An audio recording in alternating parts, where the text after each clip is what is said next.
লাগছে না। আমার কেমন যেন মনে হচ্ছে এই গ্রামটা আমি খুব চিনি। আচ্ছা, আমি না একটু গ্রামটা ঘুরে দেখে আসি। এই কথা বলে খেন্তি সেখান থেকে উড়ে চলে যায়। তখন মামদো আর কোনো কথা না বলে চুপচাপ খেন্তির পাতের মাছগুলো খেতে শুরু করে।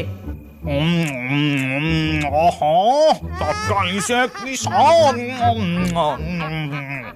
এরপর রাতের বেলায় যখন খেন্তি পেতনি একটা গাছের ডালে বসেছিল, তখন সে একটা ছেলের কান্না শুনতে পায়। ওরে বাবা রে, কে তুমি? আমায় ছেড়ে দাও, আমায় মেরো না, বাঁচাও, কে কোথায়